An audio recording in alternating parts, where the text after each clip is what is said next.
Bismillah, wassalatu wassalamu rasulillah, amma ba'd.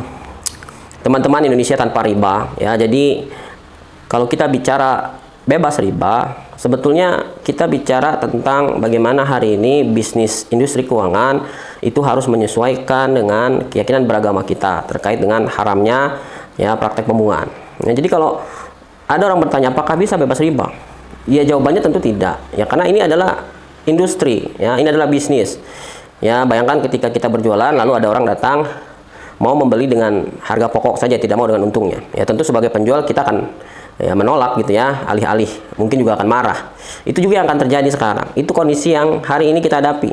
Industri keuangan sudah menggunakan instrumen riba sebagai cara mereka mengambil keuntungan.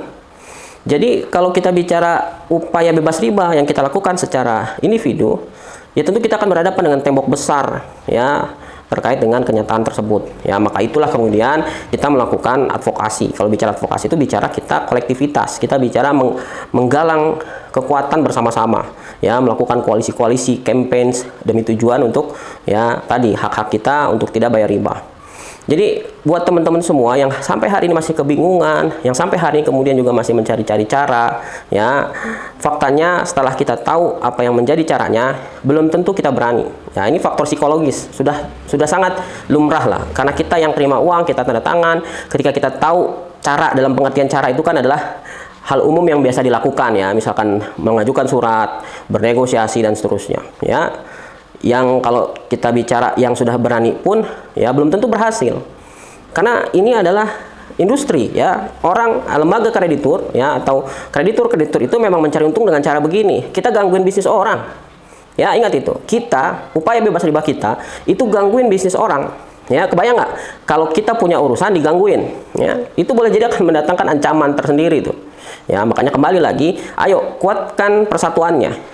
Apa yang menjadi masalah kita sekarang harus menjadi ya perekat alasan untuk kita mau bersatu ya. Kemudian jangan hadapi ini sendiri-sendiri, karena tadi sekali lagi yang tahu caranya belum tentu berani, yang sudah berani belum tentu berhasil. Kalaupun berhasil mungkin 1 banding sekian juta lah ya, karena sekali lagi kalau ini bisa kemudian semua orang terima gitu ya, semua orang berhasil, kebayang nggak itu bisnis industri keuangan dengan cara riba itu udah pasti tutup. Yang hari ini menjadi kegaduhan kita boleh jadi masih 0, sekian persen saja ya, belum sampai 1-2% lah ya dari industri keuangan yang sekarang.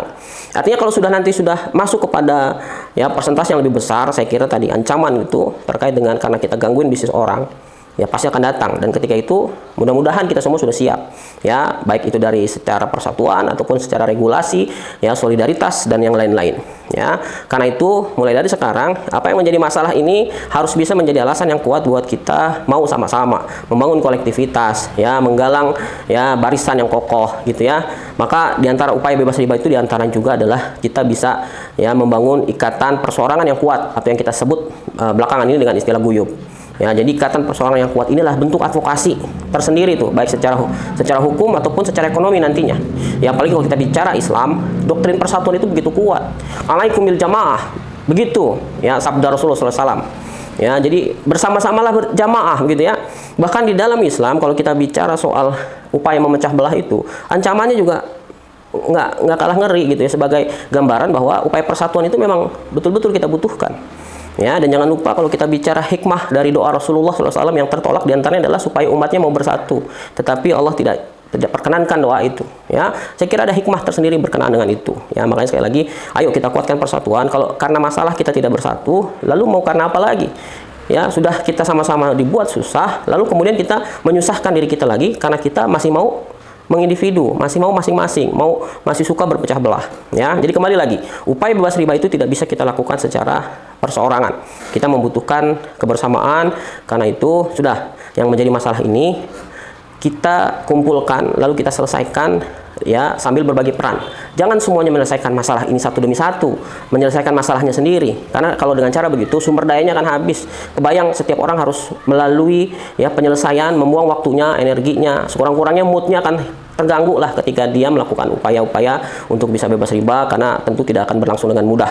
Beda kalau kemudian kita delegasikan, kita kolektifkan, kita kumpulkan melalui lembaga yang memang sudah concern dan punya pengalaman di sana. Untuk itulah Lembaga Bantuan Hukum Indonesia Tanpa Riba kita buat. Kita juga punya LBH RCC, kita juga punya law firm-nya, ya, kita juga bergandengan juga dengan lembaga-lembaga lain demi, ya, sekali lagi memperjuangkan hak-hak kita untuk tidak bayar riba tanpa ada kegaduhan-kegaduhan yang tidak perlu. Ya, saya kira demikian teman-teman semua. Mudah-mudahan bisa menjadi perhatian kita semua.